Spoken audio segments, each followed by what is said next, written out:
Hello అండి. అందరికీ నమస్తే. ఈరోజు వీడియోలో మనం వినబోయే కథ ఏంటో తెలుసుకునే ముందు మీ అందరికి కూడా నాదో చిన్న రిక్వెస్ట్.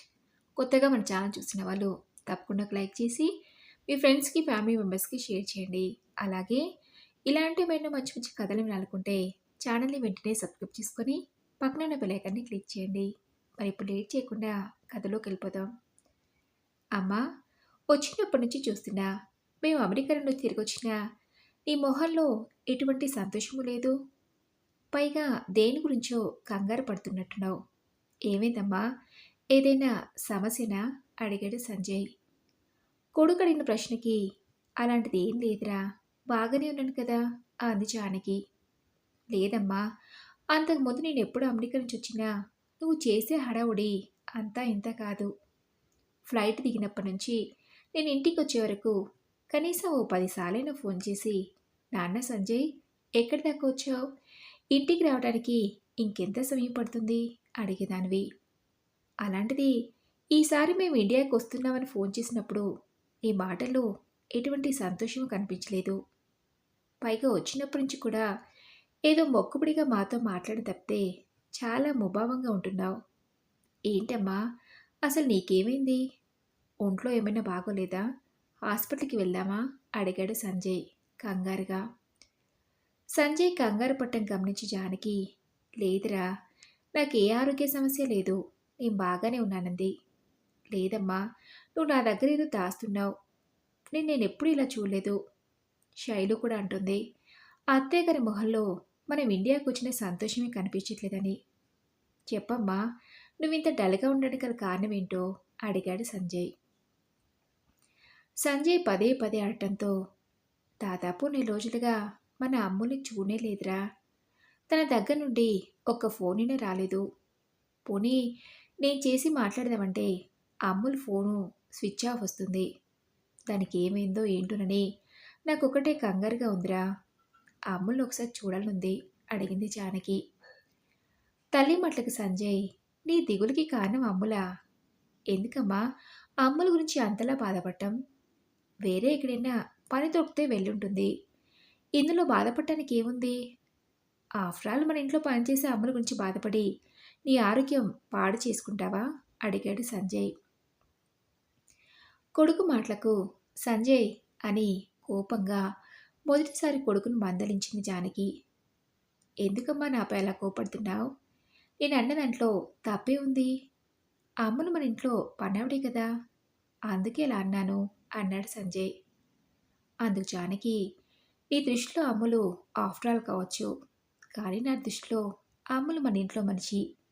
అంతకన్నా ఎక్కువే అని చెప్పినా తప్పులేదురా అంటూ కన్నీళ్లు పెట్టుకుంది జానకి. జానకి భర్త రఘురాం ఓ ప్రభుత్వ కళాశాలలో లెక్చరర్గా పనిచేసేవాడు. జానకి రఘురాం దంపతులకు ఒక్కడే సంతానం, పేరు సంజయ్. తమ ఒక్కగానొక కొడుకని సంజయ్ని అల్లారముద్దుగా పెంచి పెద్ద చేశారు. రఘురాంకి తల్లిదండ్రుల నుంచి వచ్చిన ఆస్తితో పాటు తను కూడా ప్రభుత్వ ఉద్యోగైన కారణంగా ఆస్తిపాస్తులకు కొదవలేదు. సంజయ్ చిన్నప్పటి నుంచి చదువులో ఎప్పుడూ చురుగ్గా ఉండేవాడు. చదువు పట్ల సంజయ్కి ఉన్న ఇష్టాన్ని చూసి రఘురాం తన కొడుకుకి ఉన్నత చదువులు అందించాలనుకున్నాడు. సంజయ్ ఇంటర్ పూర్తి చేసి మద్రాస్ ఐఐటిలో ఇంజనీరింగ్ సీట్ సంపాదించాడు. చిన్నప్పటి నుంచి కొడుకును విడిచి ఒక్క రోజైనా ఉండని జానకి 4 సంవత్సరాల కొడుక్కి దూరంగా ఉండాలని తెలిసి బాధపడింది. తల్లిదండ్రులంటే లేని ప్రేమ, గౌరవ మర్యాదలున్న సంజయ్, అమ్మా, 4 సంవత్సరాలే కదా, చూస్తుండగానే గడిచిపోతాయి. అయినా మధ్య మధ్యలో కాలేజీకి సెలవులున్నప్పుడు నేను ఎలాగో మన ఇంటికి వచ్చి వెళ్తుంటాను కదా. అమ్మా, నువ్వే చెప్పు, నీ కొడుకు గొప్ప చదువులో చదువుకున్నాడంటే నీకెంత గర్వంగా ఉంటుంది అని తల్లికి నచ్చచెప్పి సంజయ్ కాలేజీలో చేరటానికి బయలుదేరాడు. అలా 6 నెలలు గడిచాయి.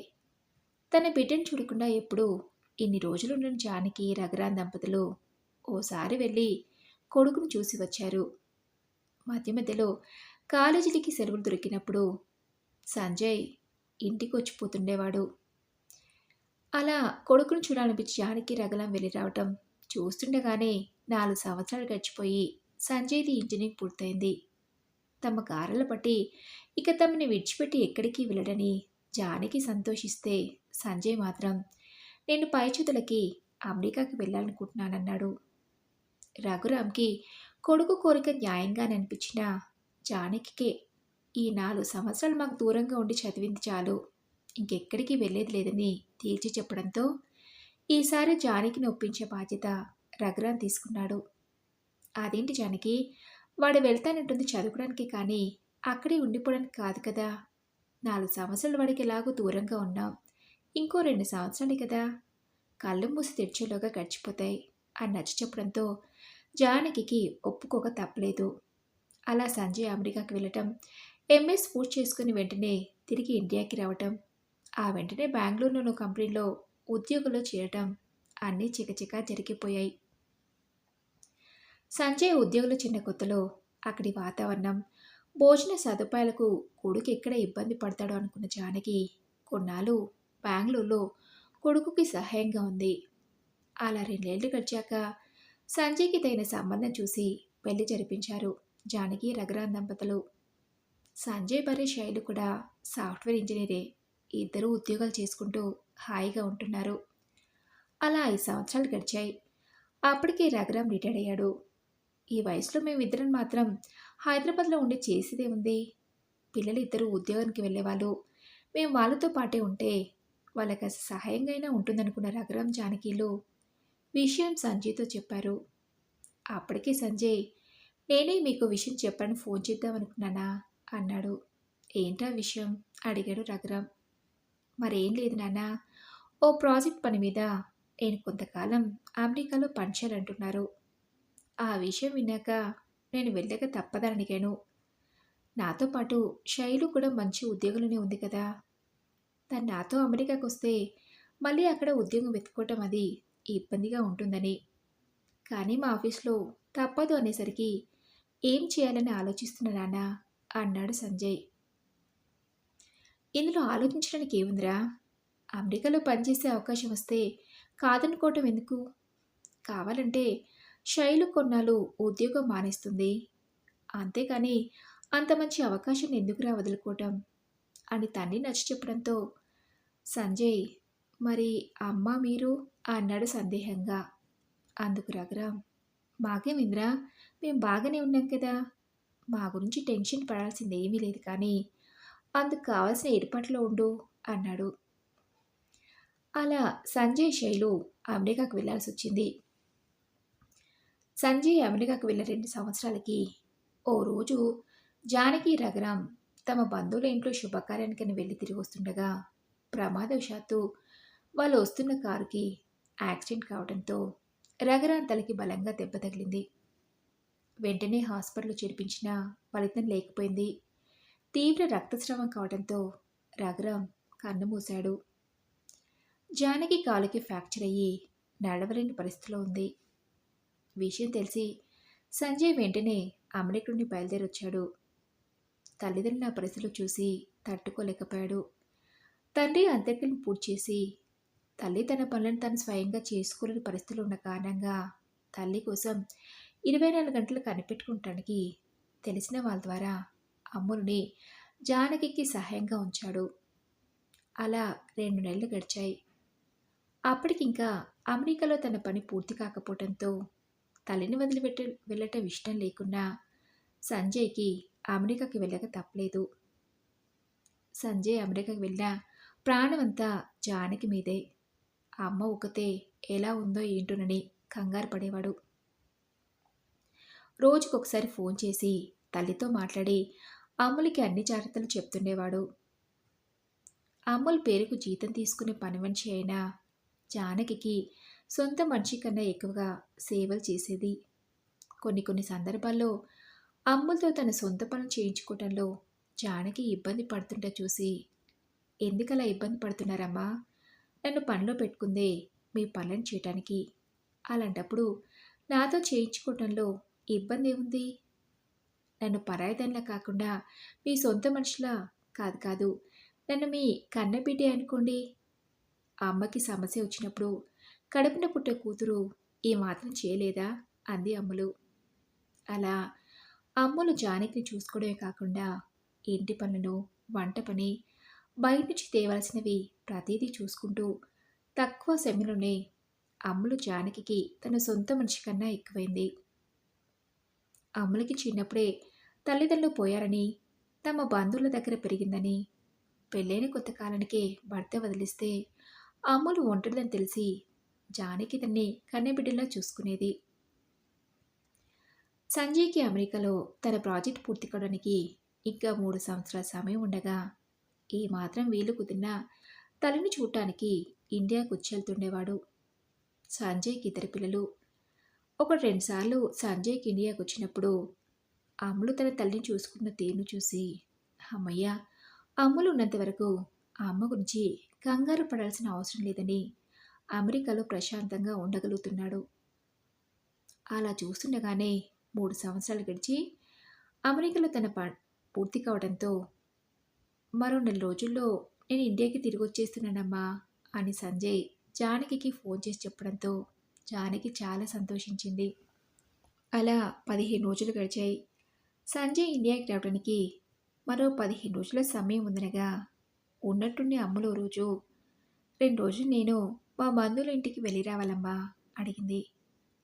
అమ్ములు అడిగిన దానికి జానకి, అదేంటమ్ములు, నువ్వు వెళ్తే మరి నా పరిస్థితి ఏంటి? నీకు తెలుసు కదా, నువ్వు లేకుండా నేను ఏ పని చేసుకోనని అని అంటే, అయ్యో, ఆ విషయం మీరు నాకు ప్రత్యేకంగా చెప్పాలమ్మా. నేను వచ్చే వరకు మిమ్మల్ని చూసుకోవడానికి నాకు తెలిసిన ఒక ఆవిడని మీకు తోడుగా ఉంచి వెళ్తానమ్మా. తన గురించి కంగారేమీ లేదు. చాలా మంచావిడ. నేను వచ్చే వరకు తను మీకు ఏ ఇబ్బంది లేకుండా చూసుకుంటుంది అంది అమ్ములు. అమ్ములు అంతలా అడుగుతుందంటే ఏదో అత్యవసరమైన పనేమో అనుకుని జానకి అమ్ములు చేతి ఖర్చులో కొంత డబ్బునిచ్చి వెళ్ళమంది. 2 రోజుల్లో వస్తానని చెప్పిన అమ్ములు వారం గడిచినా రాలేదు. తన స్థానంలో ఉంచి వెళ్ళిన ఆవిడని అడిగితే, నాతో కూడా 2 రోజుల్లోనే వస్తానని చెప్పిందమ్మా అంది. వారం తర్వాత సంజయ్ భార్య పిల్లలతో అమెరికా నుంచి వచ్చాడు. అమ్ములు వెళ్ళి అప్పటికి 15 రోజులు కావడంతో తన నుంచి ఎలాంటి కబురు లేకపోవడంతో అమ్ములకి ఏమైందో ఏంటోనని జానకికి ఒకటే కంగారుగా ఉంది. తన అమెరికా నుండి వచ్చిన దగ్గర నుంచి తల్లి ముభావంగా ఉండటం గమనించి సంజయ్ విషయం ఏంటి అని అడిగితే కొడుకుతో జరిగిందంతా చెప్పి బాధపడింది జానకి. తల్లి చెప్పిందంతా విన్నాక అమ్ములు మంచితనం గురించి తెలుసుకొని తనని ఆఫ్టర్ ఆల్ పని మనిషి అన్నందుకు క్షమాపణ కోరి, నువ్వేం కంగారు పడకమ్మా, అమ్ములకి ఏమైందో నేను తెలుసుకుంటాను, సరేనా అన్నాడు. కొడుకు మాటలకి జానకి మనసు కాస్త తేలిక పడింది. ఆ మరుసటి రోజు సంజయ్ అమ్ముల ఇంటి అడ్రస్ కనుక్కుని తను పనిలోకి ఎందుకు రావట్లేదో కనుక్కుందామని వెళ్ళాడు. సంజయ్ వెళ్ళిన సమయానికి అమ్ముల ఇంటికి తాళం వేసుంటే గమనించి ఇరుగు పొరుగు వారిని అడిగితే అమ్ములకి ఆరోగ్యం బాగుంటలేదని హాస్పిటల్లో ఉందని చెప్పారు. విషయం అమ్మకి చెప్తే కంగారు పడుతుందని నేరుగా సంజయ్ హాస్పిటల్కి వెళ్ళేసరికి అమ్ముల హాస్పిటల్ బెడ్పై పడుకొని కనిపించింది. 2 రోజుల్లో వస్తానని చెప్పి వెళ్ళిన దానివి ఇన్ని రోజులైనా రాకపోయేసరికి అమ్మ నీ గురించి కంగారు పడుతుంది. అసలేమైంది అమ్ములు, ఒంట్లో బాగాలేదా అడిగాడు సంజయ్. అందుకు అమ్ములు, ఈ మధ్య ఒంట్లో నీరసంగా అనిపిస్తేనో హాస్పిటల్లో చూపించుకున్నాను. కిడ్నీకి ఏదో ఇన్ఫెక్షన్ వచ్చిందని కొంతకాలం హాస్పిటల్లో ఉండాలన్నారు. అమ్మగారికి చెప్తే కంగారు పడుతుందని విషయం చెప్పలేదు. నయం కాగానే పనిలోకి వచ్చేస్తాను, మీరు వెళ్ళండి సంజయ్ బాబు అంది అమ్ములు. అమ్ముల్ బెడ్ మీద ఉన్న రిపోర్ట్స్ ఫైల్ని చూసి తనకేదో అనుమానంగా అనిపిస్తే డాక్టర్ని అడిగాడు సంజయ్ అమ్ముల కండిషన్ ఏంటి అని. అందుకు అమ్ముల్ని ట్రీట్ చేస్తున్న డాక్టర్, మీరు ఆవిడకి ఏమవుతారు, తనకి ఎవరూ లేరని చెప్పిందే అడిగాడు. తను చాలా కాలంగా మా ఇంట్లోనే పనిచేస్తుందండి, ఉన్నట్టుండి పనిలోకి రావటం మానేస్తేను అన్నాడు సంజయ్. తనకి ఇన్ఫెక్షన్ వచ్చి ఒక కిడ్నీ పూర్తిగా పాడైపోయింది, ఆపరేషన్ చేసి దాన్ని తొలగించాలి, అది కాస్త ఖర్చు అవుతుంది. తనకి ఎవరూ లేరంటేనూ ఉచితంగా ఆపరేషన్ కోసం ఇక్కడికి దగ్గరలో ఉన్న హాస్పిటల్కి రిఫర్ చేద్దామనుకుంటున్నాం అని చెప్పాడు డాక్టర్. ఒక కిడ్నీ పాడైందంటే అమ్ముల పరిస్థితి ఇప్పుడెలా అడిగాడు సంజయ్. మరో కిడ్నీ బాగానే ఉంది కదా! కొన్ని రోజులు మందులు వాడితే ఇబ్బంది ఏమీ ఉండదు అన్నాడు. సరే డాక్టర్, అమ్ముల ఆపరేషన్ కోసం అయ్యే ఖర్చుని నేనే భరిస్తాను. తనకి ఆపరేషన్ చేయమని చెప్పడంతో అందుకు డాక్టర్ సరే అన్నాడు. ఇంటికొచ్చి విషయం తల్లితో చెప్పడంతో నేను కంగారు పడతానని అమ్ముల విషయం నా దగ్గర దాచినట్టుందిరా. సమయానికి తన గురించి తెలుసుకుని మంచి పని చేశావు. లేదంటే ఇంకెన్ని ఇబ్బందులు పడేదో పాపం. పోనీలే, ఆ దేవుడి దయ వల్ల అమ్ములు తిరిగి కోలుకుంటే అంతే చాలు అంది జానకి. ఆ తర్వాత వారం రోజులకి అమ్ములు పూర్తిగా కోలుకుని హాస్పిటల్ నుంచి డిశ్చార్జ్ అయింది. తను తిరిగి కోలుకోవడానికి కారణమైన సంజయ్కి జానకికి నమస్కరిస్తూ మీ రుణం ఎప్పటికీ తీర్చుకోలేనమ్మా అంటంతో 24 గంటలు నీ ఆరోగ్యాన్ని కూడా లెక్క చేయకుండా నన్ను కంటికి రెప్పలా చూసుకున్న నీకు ఎంత చేసినా తక్కువే అమ్ములు అంది జానకి. ఆ అమ్ములు 2 చేతులని తన చేతుల్లోకి తీసుకుని. మరి ఇదండి రోజు కథ. ఈ కథపై మీ విలువైన అభిప్రాయాల్ని నాతో కామెంట్ బాక్స్లో షేర్ చేసుకోండి. అలాగే ఈ కథ మీకు నచ్చిందనుకుంటున్నాను. నచ్చితే తప్పకుండా ఒక లైక్ చేసి మీ ఫ్రెండ్స్కి ఫ్యామిలీ మెంబర్స్కి షేర్ చేయండి. అలాగే ఇలాంటి మంచి మంచి కథలు వినాలనుకుంటే ఛానల్ని వెంటనే సబ్స్క్రైబ్ చేసుకొని పక్కన ఉన్న బెల్ ఐకాన్ని క్లిక్ చేయండి. నెక్స్ట్ వీడియోలో మరొక మంచి కథతో కలుసుకుందాం. Thanks for listening.